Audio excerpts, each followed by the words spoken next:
por aquí? Sí, doctor, ¿me escucha? Se ve su pantalla. ¿Alguien me escucha, chicos? Sí se te escucha, Nelia. Sí se te escucha, Sí. Nelia. Gracias. ¿Se me escucha? ¿A mí se me escucha? También, doctor. doctor, también se le escucha. Ya, ok, muy bien. Listo, muy bien. Muy bien, entonces vamos a continuar. Ya esta parte es la parte ya final de las 3 clases que voy a compartir con ustedes. Esta parte ya es más sencilla. Es ya hablar de una técnica anestésica, en este caso la anestesia epidural, pues. ¿Ya? Dentro de estas técnicas, pues vamos a dividir, ¿no? Para que ustedes más o menos estén orientados qué parte estamos hablando de la anestesia. Vamos a tener 3 tipos fundamentales de la anestesia, ¿no? La anestesia general, la anestesia regional y la anestesia combinada, ¿no? La anestesia general, pues, es el típico paciente que ingresa a sala de operaciones, le duermen, le colocan el tubo, pasa un ventilador y hacen la cirugía, ¿no? Es lo que habitualmente nosotros observamos en las distintas áreas que hemos estado rotando, etc. Esta puede ser inhalatoria, puramente inhalatoria, gases anestésicos. Puede ser full fármacos endovenosos, sin gases anestésicos, y lo más frecuente que usamos es la balanceada, ¿no? Combinamos los inhalatorios con los endovenosos. La anestesia regional, que podemos hacer una anestesia con los bloqueos periféricos. Queremos que el paciente se va a operar del codo, la muñeca, el brazo, el antebrazo, el hombro. Hacemos un bloqueo del plexo braquial y solo para esta parte del cuerpo, ¿no? Entonces, esta parte del cuerpo el paciente no tiene sensibilidad mediante este bloqueo anestésico, ¿no? Bloqueo del plexo braquial. Entonces, es un bloqueo periférico. Y la anestesia regional neuroaxial, como su propio nombre dice, usamos a la columna vertebral y ahí colocamos nuestros anestésicos, ¿no? Van a dividirse estos en 2 tipos, la intradural y la epidural, ¿no? Ya su nombre, su propio nombre lo dice, ¿no? Epidural sobre la dura madre, intradural dentro de la dura madre. Esta intradural tiene 2 nombres, espinal o raquidia, que son lo mismo. De repente por ahí ustedes ya han escuchado, le va a colocar anestesia espinal, le va a colocar anestesia raquídea, le va a colocar anestesia epidural. Estas vienen a ser las 2 denominaciones que tiene este paciente. Ya. La combinada, muchas veces usamos los beneficios de la anestesia regional con la anestesia general, ¿no? Por decir, cirugías muy cruentas de abdomen, de páncreas, de hígado, vaso, riñón. eh, Colocamos una anestesia regional con un catéter para el manejo del dolor, ¿no? Entonces, pero tenemos que colocar bajo anestesia general a este paciente. Entonces son anestesias combinadas. Bueno, la anestesia epidural, pues como ya hemos definido, es un bloqueo neuroaxial, ¿no? Que se logra mediante la introducción de soluciones al espacio epidural, que ahora vamos a conocer cuál viene a ser este espacio epidural y cuyo fin pues es bloquear la conducción nerviosa, ¿no? A nivel de la médula espinal para que no se lleven los estímulos dolorosos hacia el cerebro y no existe el dolor, pues, ¿no? Que es al fin y al cabo lo que queremos evitar en el paciente. Ustedes ya recuerdan nuestra columna vertebral donde se encuentra nuestra médula espinal, cervicales, torácicas, lumbares, sacras, cuya pues protección va a ser el canal vertebral que se encuentra en la médula espinal, ¿no? Esta médula espinal va a discurrir desde lo que viene a ser el agujero magno hasta aproximadamente L1, L2, ¿no? Que es donde termina la médula espinal y a partir de ahí se forman las raíces nerviosas que conforman la cauda equina, ¿no? Para nosotros es importante, sobre todo en el acto anestésico, porque vamos a ver la salida de los dermatomas, y que más adelante vamos a ver qué es lo que nosotros deseamos bloquear, pues, ¿no? En la médula espinal. Solamente para estar adelantando, ya lo van a ver en su clase de anestesia espinal, que como su propio nombre dice, ¿no? Anestesia intradural, voy a romper la dura madre. Entonces, si yo rompo la dura madre a nivel cervical, torácico o la parte torácica hasta L1, o hasta la parte lumbar L1, probablemente yo me pueda encontrar con la médula espinal. Es por eso que la anestesia intradural no se aplica por encima de L1, ¿no? O L2. porque ahí está terminando la médula espinal, ¿no? A diferencia de la anestesia epidural, que como su propio nombre dice, sobre la dura madre, lo coloco sobre la dura madre. Entonces yo nunca rompo la dura madre, no hay riesgo de lesionar a la médula espinal, entonces yo puedo colocarlo a nivel cervical, torácico, lumbar, sacro, etcétera, ¿ya? Esta médula espinal pues está cubierta de meninges, la pía madre, la más interna, la aracnoides, un tejido laxo, y la dura madre que viene a ser la más externa, ¿no? Esta es la que está delimitando nuestra anestesia epidural y nuestra anestesia intradural. Em, También este pues viene a ser nuestro límite de nuestro espacio epidural, que ahora lo vamos a ver, pues, ¿no? Vamos a recordar que la columna vertebral está unido por ligamentos, ¿no? En la parte anterior del cuerpo vertebral está el ligamento longitudinal anterior. Este probablemente para esta técnica anestésica no nos interese. Ahora sí, para la técnica anestésica nos interesa este ligamento longitudinal posterior, porque este va a ser un límite de nuestro espacio epidural. Luego vamos a tener entre las apófisis espinosas y las apófisis articulares que se están uniendo mediante otros ligamentos, ¿no? El ligamento más externo sobre las apófisis espinosas va a ser el ligamento supraespinoso. Entre las apófisis espinosas, ligamento interespinoso, y la parte más interna va a estar dado por el ligamento amarillo o ligamento flavum, ¿no? Vamos a ponernos colorcito acá. Este vendría a ser el ligamento amarillo, el ligamento flavum, ¿no? Entonces, ya estamos delimitando nuestro espacio epidural, las paredes, digamos, más externas, el ligamento longitudinal posterior y el ligamento amarillo, ligamento flavum, ¿ok? Este espacio epidural va a estar dado en esta parte, ¿ya?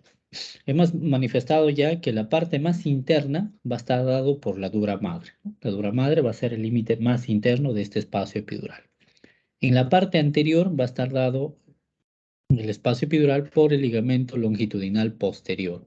Este es su límite. En la parte posterior va a estar dado por el ligamento amarillo o ligamento flavo, el ligamento interespinoso, el ligamento supraespinoso. Es la parte posterior.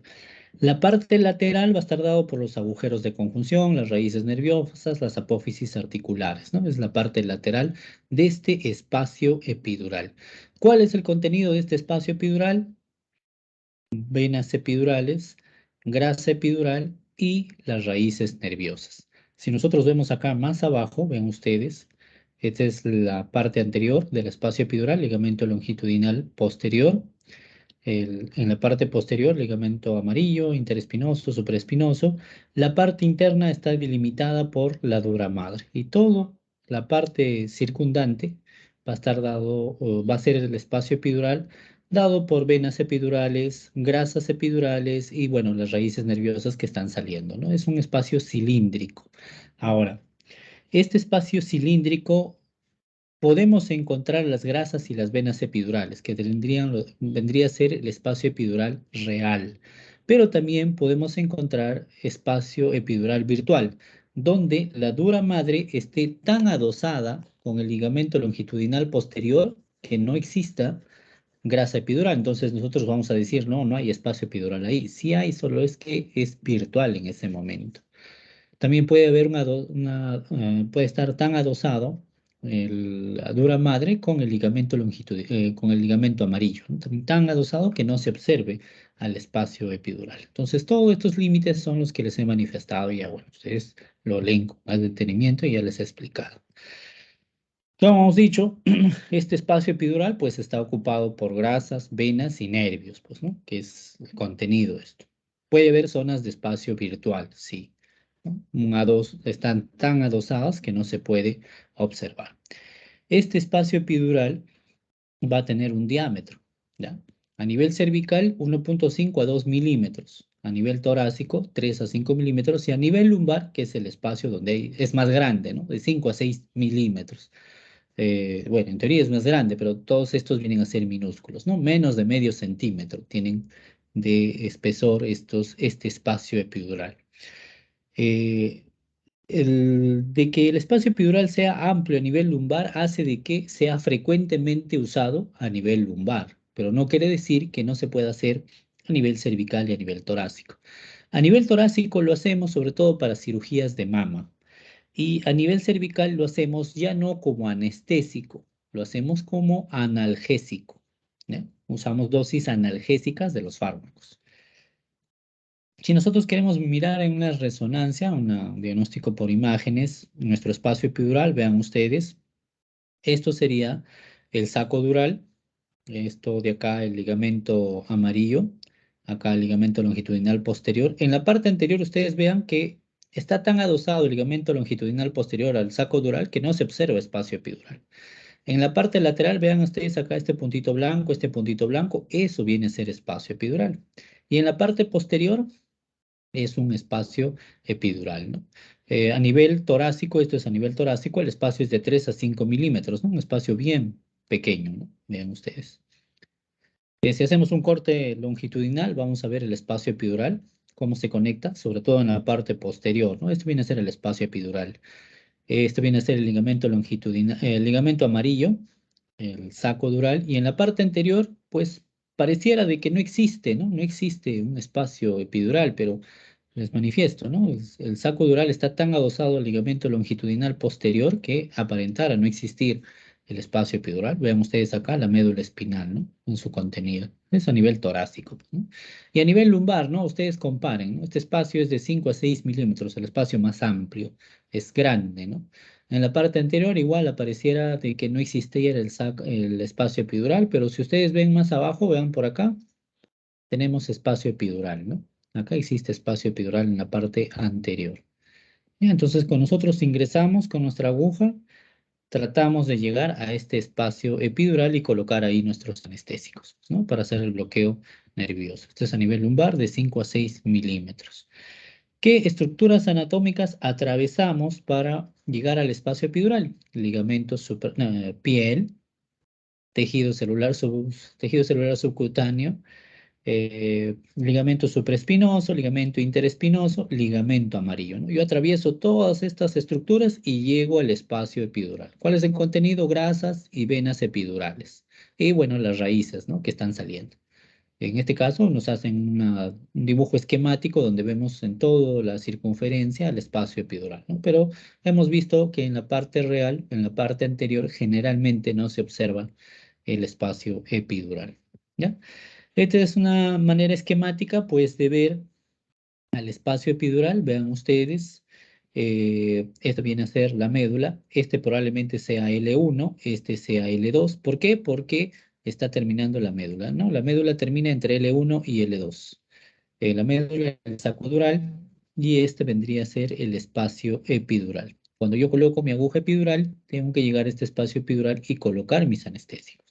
No debo perforar la dura madre porque si perforo estaría haciendo anestesia raquídea, espinal o intradural, que no es la clase de ahora, ¿no? Igual, ¿no? Yo observo cómo coloco la aguja, llega a este espacio epidural que viene a ser y ahí voy colocando mis anestésicos. Vean ustedes, estos anestésicos se van a distribuir y van a bañar a las raíces nerviosas donde van a hacer el efecto de bloquear el impulso nervioso, ¿ya? Si hacemos una representación esquemática, ligamento supraespinoso, interespinoso, ligamento amarillo, yo atravieso. Estos ligamentos que voy atravesando, voy sintiendo como estar rompiendo como estar rompiendo una hoja, ¿no? Plac, plac, plac. Una vez que me detengo, llego a al ligamento amarillo. El ligamento amarillo es como una estructura un poco más sólida. Es como estar atravesando una estructura sólida, entonces yo voy sintiendo esa estructura sólida. Una vez que atravieso el ligamento amarillo, llego al espacio epidural. Ahí es donde yo coloco mis anestésicos. En este caso, están colocando un catéter epidural. A través de la aguja coloco un catéter epidural, un catéter de plástico que dejo ahí para poder volver a colocar más anestésicos. No hay cirugías de 4 o 6 horas, ¿no? Mis anestésicos locales duran 3, a lo mucho 4 horas. Entonces, al acabarse el anestésico, no voy a estar nuevamente colocando al paciente en posición, colocando nuevamente. Entonces, yo dejo un catéter para volver a colocar nuevamente más anestésico, ¿ya? Eh, Vean ustedes, acá hay una agujita que es para hacer la comparación entre la anestesia epidural y la anestesia raquídea, ¿no? La anestesia raquídea perfora la dura madre, ¿no? Y llega dentro, dentro de la dura madre, ¿no? Para colocar tenemos que ir más abajo de L2, ¿no? ¿Por qué? Porque si voy por encima de L2 me encuentro a la médula y puedo lesionar la médula. En este caso, por eso estoy colocando esta aguja y bueno, es la anestesia raquídea, espinal o intradural. Una diferencia u otra diferencia entre estas es el volumen que coloco, ¿no? En la anestesia epidural, como mínimo, coloco entre 15 a 20 centímetros cúbicos de anestésicos. En la anestesia raquídea, a lo mucho, se coloca 5 centímetros cúbicos, ¿no? Es un volumen diferente. Entonces, ¿qué pasa si yo en mi técnica, por error, rompo la dura madre y no me percato? Si yo rompiera la dura madre, el signo evidente de que he roto la dura madre es la presencia de líquido cefalorraquídeo, ¿no? Cuando yo llego al espacio epidural, no voy a tener salida de líquido cefalorraquídeo, pero si yo perforo la dura madre, voy a tener salida de líquido cefalorraquídeo, ¿no? Entonces, el signo que yo observo al perforar la dura madre, ¿no? Es más, lo que se busca en una anestesia raquídea cuando se perfora o se coloca es presencia de líquido cefalorraquídeo. En la anestesia epidural no debería salir líquido cefalorraquídeo, no debe salir. Ahora, ¿qué sucede si yo, por mala técnica, poca experiencia, etcétera, perforo la dura madre y soy tan piña, tengo tanta mala suerte que no me sale líquido cefalorraquídeo? Entonces yo pienso que estoy en espacio epidural y coloco 20 centímetros cúbicos de anestésico a nivel intradural, ¿no? Yo les he dicho que a lo mucho es acá 5 centímetros cúbicos.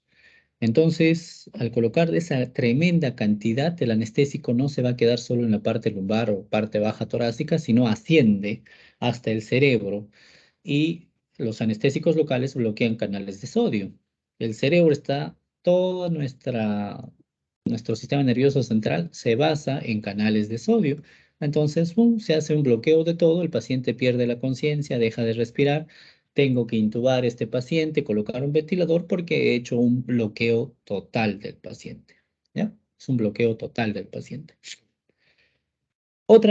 Aprovechando el gráfico, otra complicación. Vean ustedes acá que el contenido de este espacio epidural es venas epidurales, ¿no? Entonces también, ¿no? Soy tan piña que justo coloco mi aguja epidural y justo le doy a una vena, ¿no?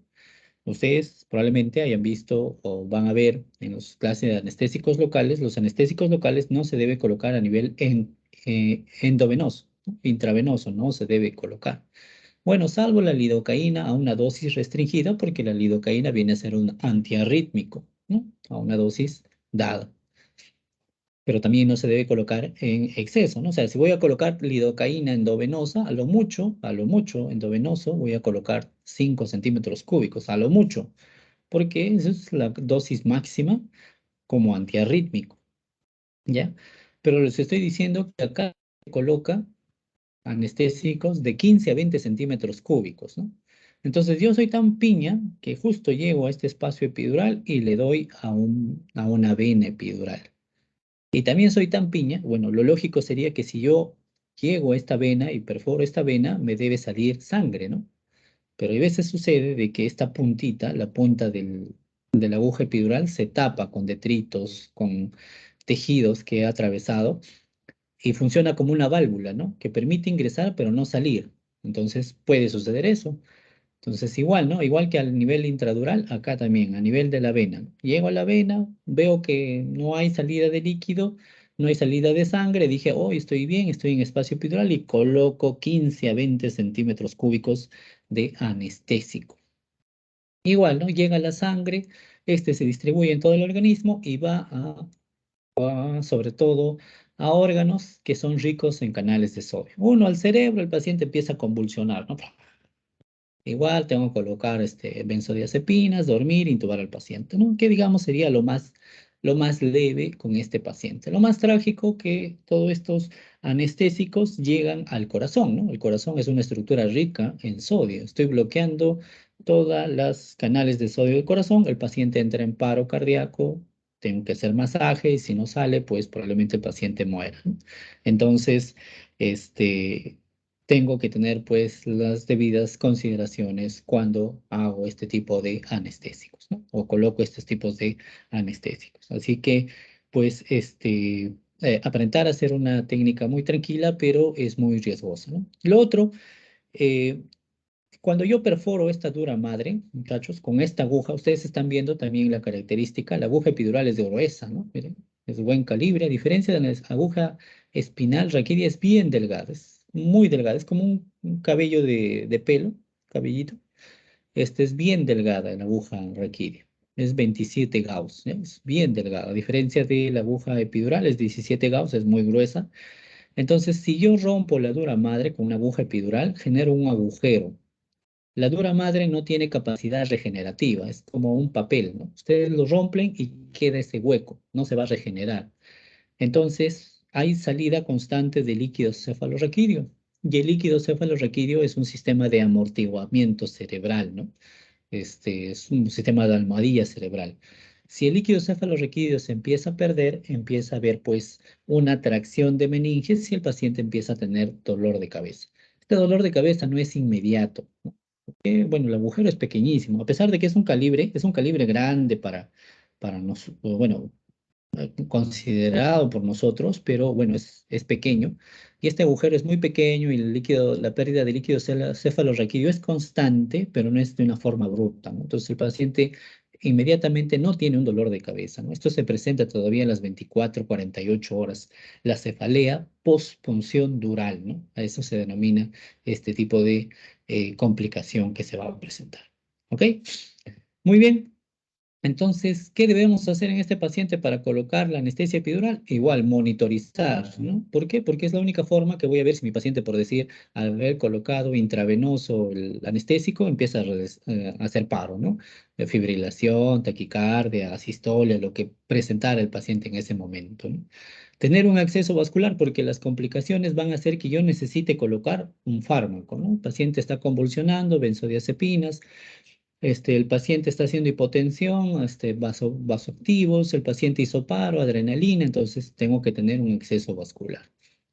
¿Debo preparar mis materiales para el manejo de la vía aérea? Sí, porque paciente si se complica, tengo que intubar. Todo paciente que se complica en anestesia, lamentablemente tenemos que intubar y, bueno, medicación previa al procedimiento. ¿Cuáles son los materiales? Probablemente ustedes conozcan esta jeringa, la jeringa de 5, la de 20 y estas agujitas, ¿no? Que vienen a ser lo que usamos generalmente, pues, en forma cotidiana, ¿no?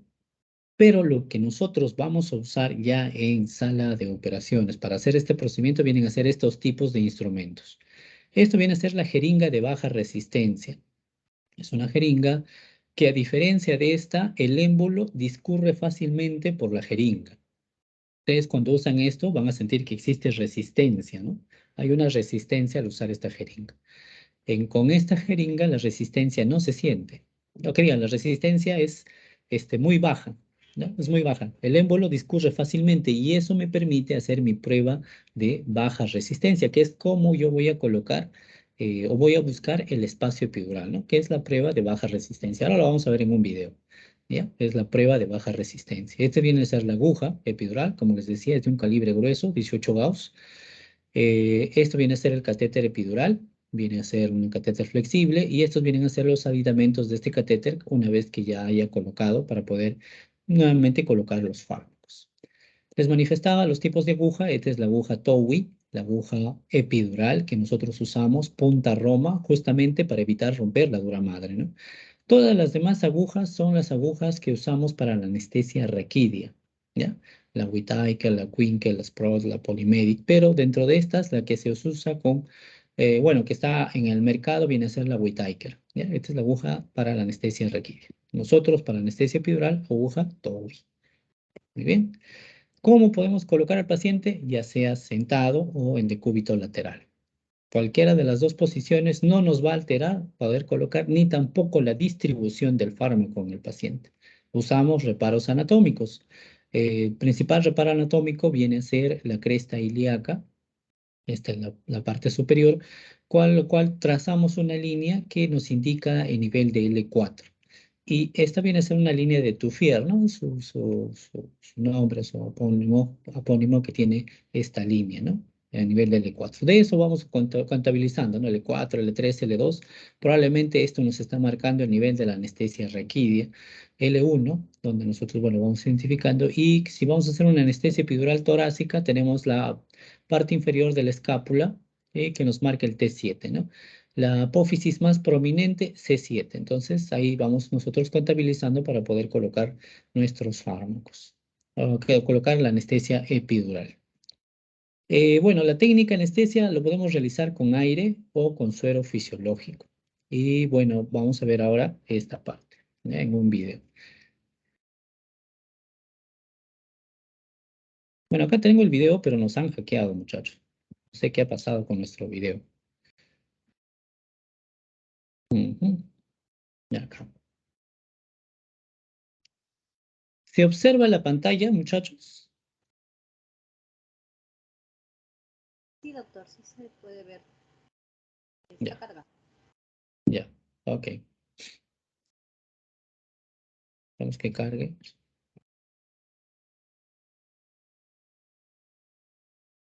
Ya, bueno, no va a salir audio porque, bueno, no es necesario, les voy a explicar. Ya, entonces empezamos. Previamente se hace la asepsia, la antisepsia, ¿no? Del lugar. En este caso, por decir, se va a hacer una anestesia epidural torácica. Debe ser aséptico, debemos usar guantes estériles, todo esto debe ser estéril porque vamos a ir a un lugar que es estéril, ¿no?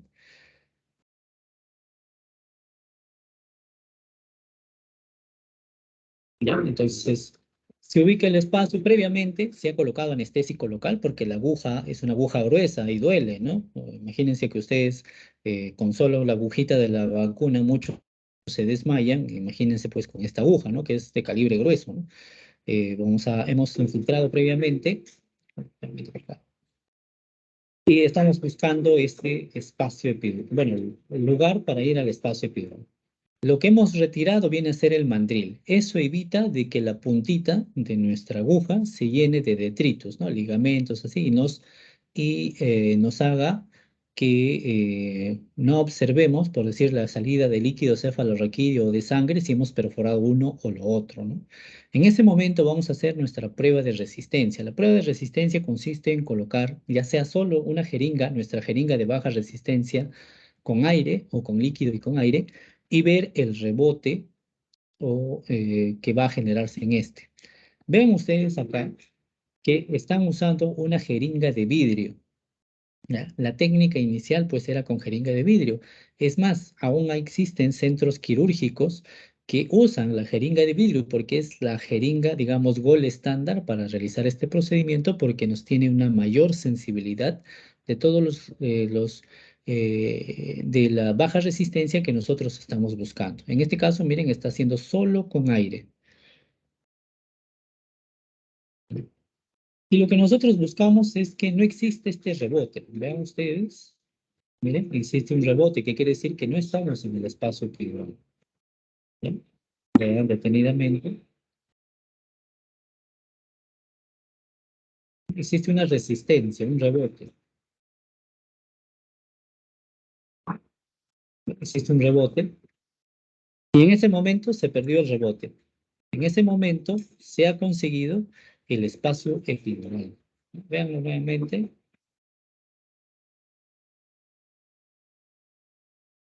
Ahí se ha conseguido el espacio epidural. El espacio epidural también tiene presión negativa. Es por eso que nosotros buscamos a ese espacio epidural, ¿ya? Para nosotros poder colocar nuestros medicamentos en este espacio epidural, ¿ya? Y buscamos esa prueba de resistencia. Cuando se pierde la resistencia, quiere decir que hemos llegado al espacio epidural. En ese momento no vamos a colocar todo el aire, sino probablemente haya ingresado un cc, un centímetro cúbico de aire. Evitamos no colocar todo porque podemos producir un neumoencéfalo, ¿ya? Que viene a ser una complicación que puede presentarse al usar jeringa con aire, ¿no? Si ustedes se dan cuenta, miren por acá, tenemos el laringoscopio con la pala, ¿no? ¿Por qué tenemos siempre preparado eso? Porque ya les he manifestado las complicaciones que podemos tener con los pacientes, ¿no? Pueden haber estas complicaciones de un bloqueo total o una toxicidad sistémica por anestésicos, ¿no? Cuando los anestésicos ingresan a la vía endovenosa. Ya, entonces en ese momento ya usamos las otras jeringas, las jeringas normales, y colocamos los anestésicos que vayamos a usar, ¿no? En ese momento. En este caso se está haciendo una anestesia epidural torácica. Ahora, vamos a ver el otro video también que les tengo por acá.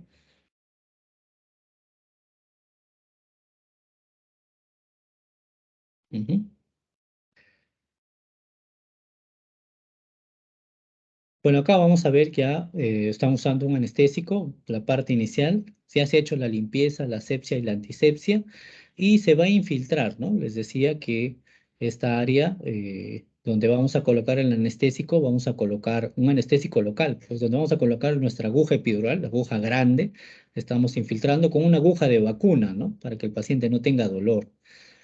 Y una vez que hemos infiltrado ahí, usamos nuestra aguja epidural, que ustedes vean, pues es una aguja de gran calibre, de gran tamaño, y en este caso es lumbar, ¿no? Donde se está produciendo. Igual han retirado el mandril y ustedes vean acá sí están usando la jeringa de plástico, ¿no? Les decía, podemos usar la jeringa de vidrio o la jeringa de plástico. Y están usando igual aire, ¿no? Y lo que vamos a buscar, miren ustedes, igual es la pérdida de la resistencia. ¿Ya? Está buscando ahí que no exista resistencia y que no exista rebote, ¿no? Ahí está comprimiendo constantemente para que no exista, para buscar que ya no existe esa resistencia. Una vez que se pierde la resistencia, ahí ya vamos a colocar, en este caso van a colocar el catéter epidural. Vean ustedes, este viene a ser el catéter.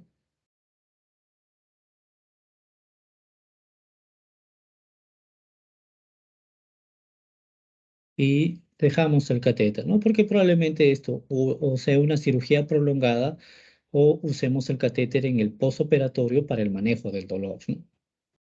Ustedes probablemente de repente tengan hermanos, primos o ustedes mismos de repente, ya algunas de ustedes son mamás y les han colocado la analgesia de parto, ¿no? La analgesia de parto, pues cuando vamos a colocar la analgesia de parto, a las parturientas, colocamos un catéter epidural de la misma forma, pues, ¿no? Y por ahí colocamos los anestésicos, pero en dosis analgésicas, ¿no? Y la paciente ya no tiene dolor en el momento del trabajo de parto. Y ahí fijamos en nuestro catéter a la piel y los aditivos que les manifestaba para poder colocar nuevamente. Ajá, ahí se coloca esto para poder colocar los fármacos que vamos a instalar pues en los pacientes. ¿Ok?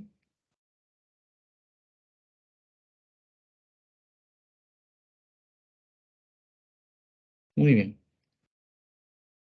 Eh, bueno, esto no nos deja. Listo. ¿Preguntas hasta ahí, muchachos?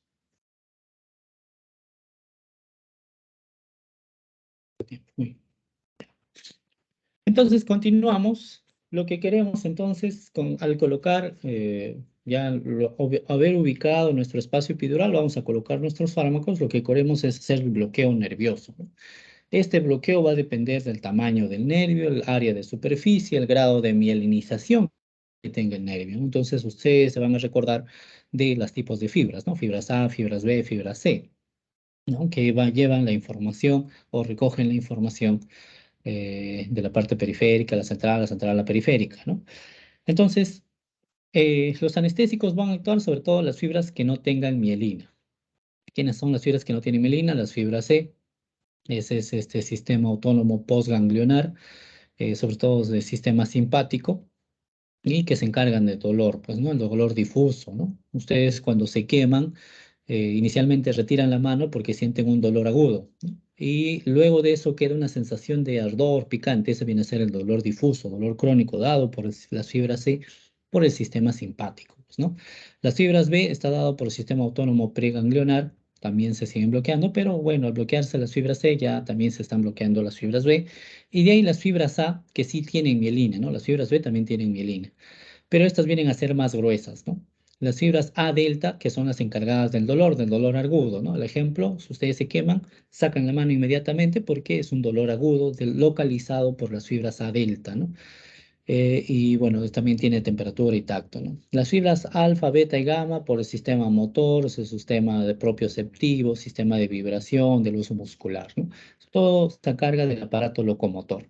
Entonces, estas vienen a ser las últimas en ser bloqueadas. Entonces, ustedes de repente van a ver que a los pacientes se le coloca la anestesia epidural y el paciente una vez que le colocamos, le echamos, le decimos, bueno señor, va a empezar a sentir que las piernas ya hormigueos, no va a sentir sensación y hasta no va a mover, ¿no? Y el paciente les dice, pero doctor, yo puedo mover mis piernas, mire, ¿no? Y en ese momento nos hace ver que las piernas las mueve. Lógicamente, porque, como les decía, la progresión del bloqueo no es instantáneo, ¿no? Yo coloco la anestesia y ¡fum! Queda bloqueado inmediatamente, no, sino que va progresando, los anestésicos van ingresando a las raíces nerviosas, a los nervios y van haciendo su efecto, ¿no? Entonces, las que no tienen mielina, pues son las primeras en ser bloqueadas, ¿no? Y las que tienen mielina van demorando. Aproximadamente todo este tiempo va a ser de 10 a 15 minutos, ¿ya? Y es el tiempo en el cual se va preparando al paciente, se va acomodando, se va haciendo la limpieza, el área séptica, se va colocando los campos y hasta eso ya el bloqueo está progresando y a los 10, 15 minutos que inicia la cirugía, ya el paciente está con un bloqueo total, pues, ¿no? Ya no tiene sensibilidad. Entonces, esto viene a ser la secuencia de bloqueo, ¿no? Primero es el bloqueo vasomotor por el bloqueo de las fibras simpáticas. Luego, la conducción del frío, el paciente siente calor en las piernas. Luego, pérdida de la discriminación de temperatura. De ahí pasa a no tener dolor el paciente, pérdida de la sensación táctil, parálisis motora, sensación a presión y la propiocepción, que viene a ser lo último, ¿no? Esto de lo último, de repente, por decir, alguno de ustedes han hecho su curación de un diente y ustedes les han colocado anestésicos y han sentido como que la cara como que se les hinchaba, ¿no? En realidad no estaba hinchado, sino estaba anestesiado. Ustedes se agarraban y se tocaban, si bien es cierto, sentían ese toque, ¿no? Pero no había dolor, ¿no? ¿Por qué? Porque se ha hecho bloqueo de todo lo demás, menos de la pérdida de la propiocepción. Eh, en la fisiología de la anestesia epidural, la determinación del nivel de bloqueo va a depender pues del volumen que estoy usando. A más volumen, más dermatomas. La edad, los ancianos y los niños, su espacio epidural es más pequeño, al igual que la embarazada. La posición no determina que la posición no determina pues de que se distribuya de acuerdo a la posición de los anestésicos, ¿no? La distribución es uniforme y la diseminación del bloqueo, pues, es uniforme, ¿ya? En los pacientes. A esto nos referimos con dermatomas. Entonces, cuando nosotros hacemos anestesia epidural lumbar, generalmente, pues, estamos haciendo bloqueo a nivel de L2, L3, L3, L4, lo más frecuente. Y este bloqueo o esta anestesia epidural a nivel lumbar nos permite que la anestesia sea desde T10 hasta pues los S1, S2, ¿no? Que vienen a ser la parte sacra, ¿no? Entonces, todos los procedimientos donde podemos usar la anestesia epidural están marcados pues acá, ¿no? Podemos hacer cirugía de próstata, de hernia, cirugía de útero, cesáreas, apéndices, podemos hacer todo lo que viene a ser la región perineal, hemorroides, fisuras, cirugías de testículo, en la parte vaginal, en la parte de pene, todo lo que vienen a ser las estructuras de los huesos, articulaciones, cadera, rodilla, pies, todo lo que viene a ser parte traumatológica, ¿no? Fracturas de fémur, tibia, peroné, pie, astrágalo, calcáneo, etcétera. Entonces podemos usar la anestesia epidural lumbar para todos estos procedimientos. A nivel torácico, si colocamos a nivel de T4, T5, T5, T6, podemos hacer principalmente para cirugías de mama. ¿Ya? Sobre todo patologías benignas, patologías de mama malignas, cáncer de mama, es un poco difícil que la anestesia epidural sea suficiente, ya que realizan exploración a nivel axilar. A nivel axilar también tiene otra inervación y nos va a quedar corto, ¿no? Todo lo que viene a ser cirugía de pulmón, tampoco podemos usar la anestesia torácica porque el paciente sigue ventilando espontáneamente, ¿no? En cirugías de pulmón necesitamos que el paciente no ventile espontáneamente. Todo lo que viene a ser hemiabdomen superior tiene que ser anestesia general. ¿Podemos colocar anestesia epidural? Sí, pero para manejo de dolor, ¿ya? Al igual que a nivel cervical podemos usar la anestesia epidural cervical, pero manejo de dolor. ¿Ok? Muy bien.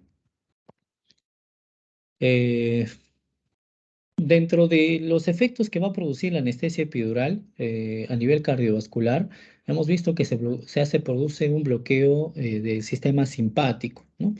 Si se produce por debajo de T4, existe una pérdida del tono vasomotor, hay una vasodilatación, hay un aumento del tono vagal, hay una vasodilatación arterial, ¿no?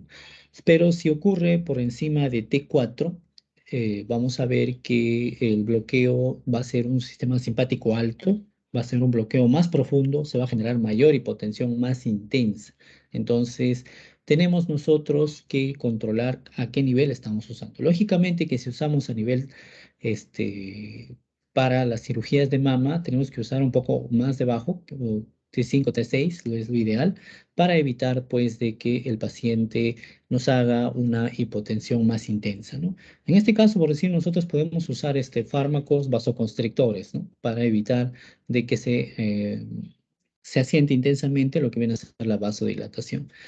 A nivel respiratorio puede existir una disminución de volumen y capacidad vital, sobre todo por el bloqueo de los músculos relacionados a la expiración forzada, ¿no? Los intercostales, los de la prensa del abdomen, que pueden estar comprometidos.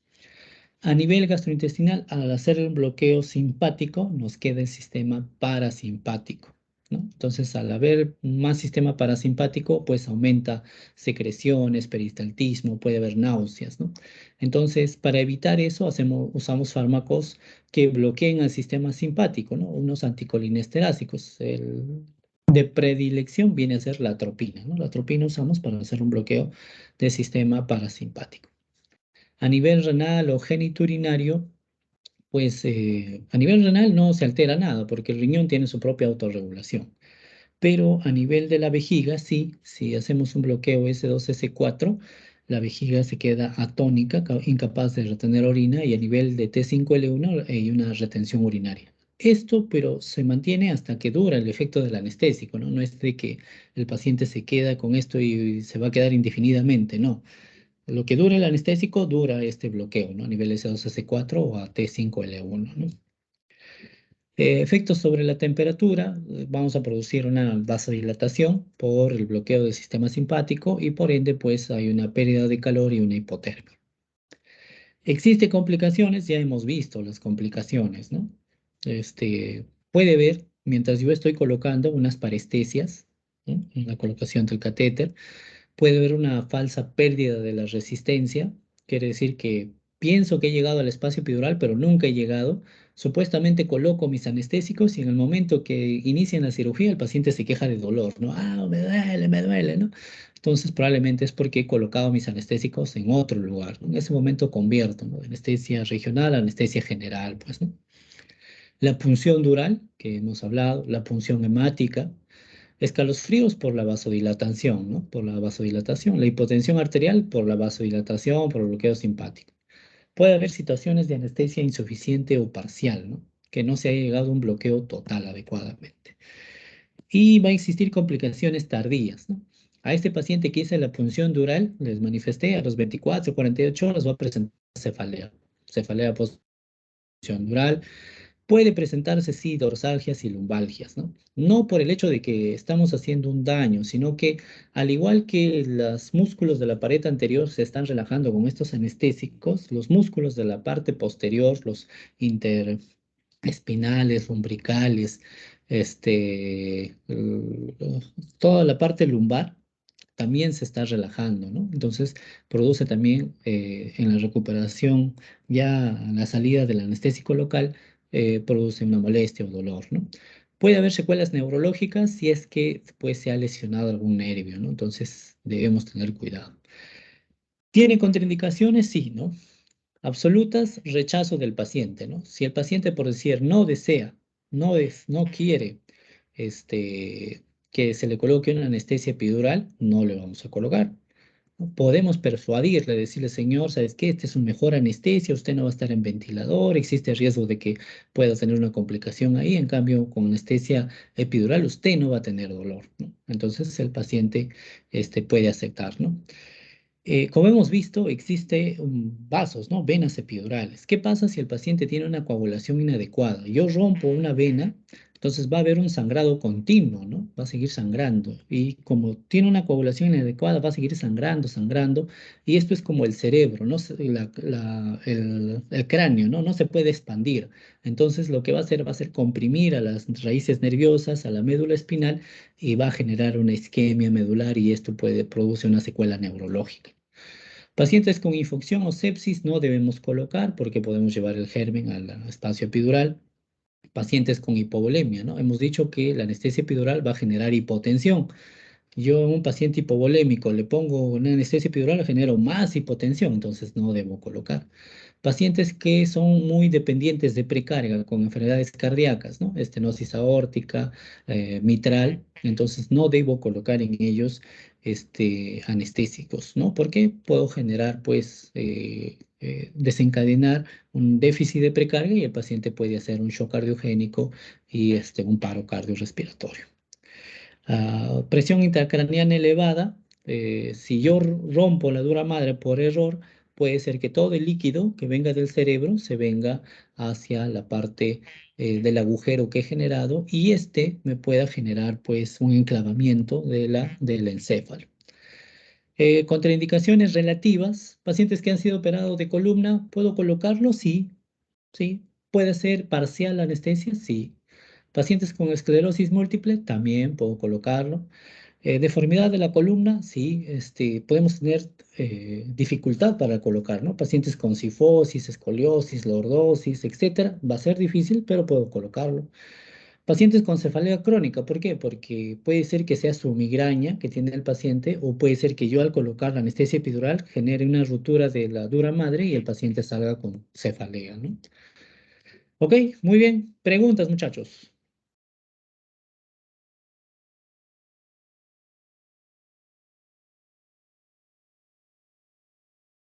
Doctor, una pregunta. Cuando usted realizaba la prueba de la baja resistencia, eh, al momento de retirar el mandril, me parece que mencionaba, usted estaba aproximadamente entre el tejido celular subcutáneo ahí y luego iba ingresando un poco más mientras hacía la prueba No, o no, no. cómo más o menos Más o menos debe haber ingresado unos 3 a 4 centímetros.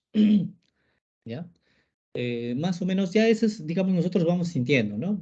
Vamos teniendo la sensibilidad. Entonces vamos atravesando el ligamento supraespinoso, interespinoso, y probablemente ahí llegando ya al ligamento amarillo nos detenemos. ¿Cómo, más o menos les explicaba, ¿no? ¿Cómo determinamos que estamos en ligamento amarillo?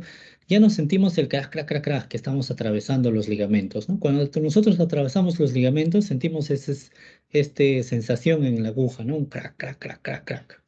Una vez que atravesamos todos estos crack crack, llegamos a un punto donde sentimos que nos detenemos. Entonces es porque hemos llegado al ligamento amarillo. Es ahí donde nosotros retiramos el mandril, ¿no? Y para evitar pues de que en todo que estamos atravesando obstruyamos la punta del, de la aguja epidural.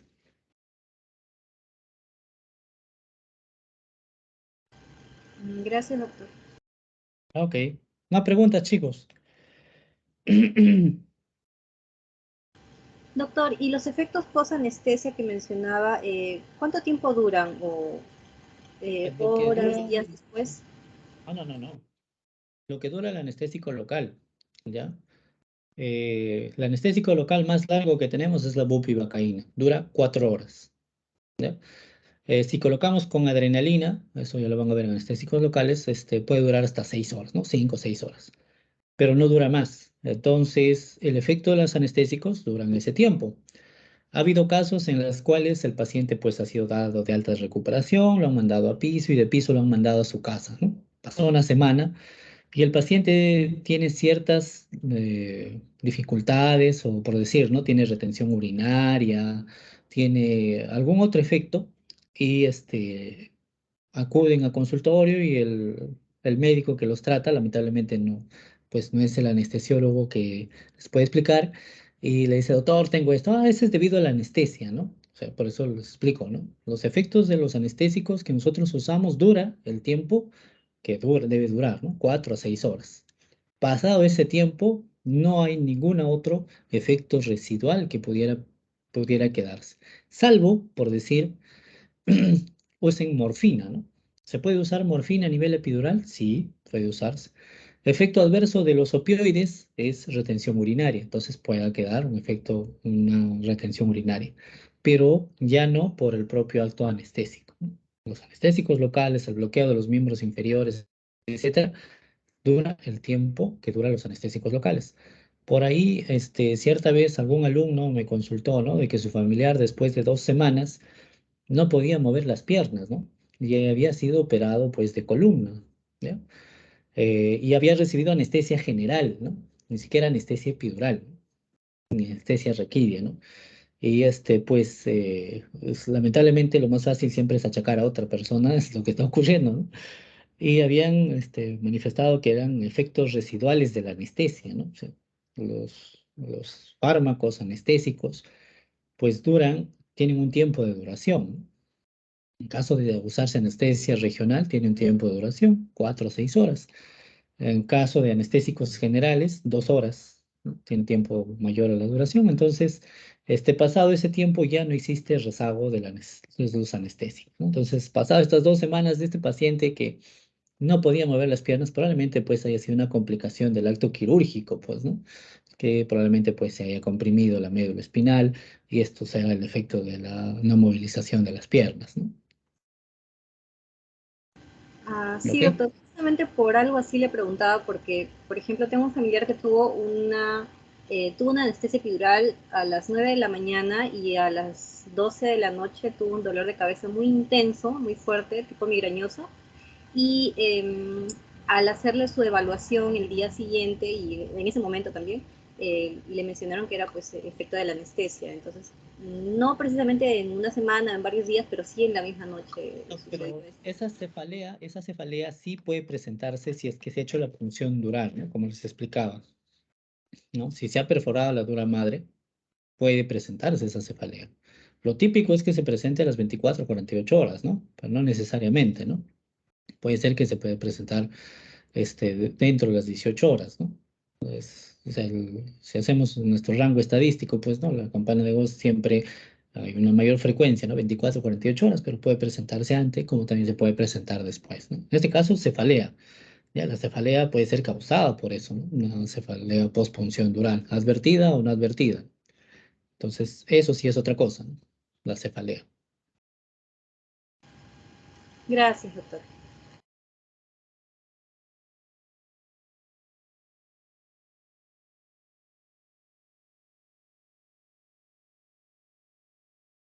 Listo, muchachos. ¿Más preguntas?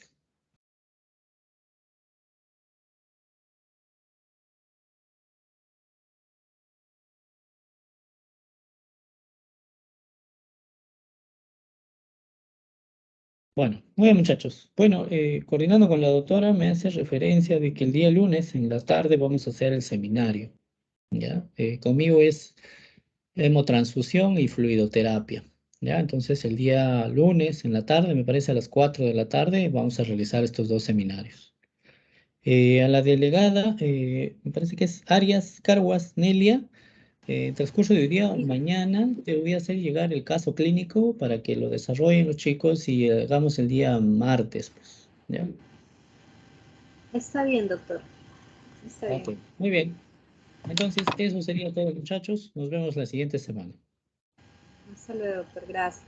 Hasta luego. Gracias, doctora. Hasta luego. Hasta luego.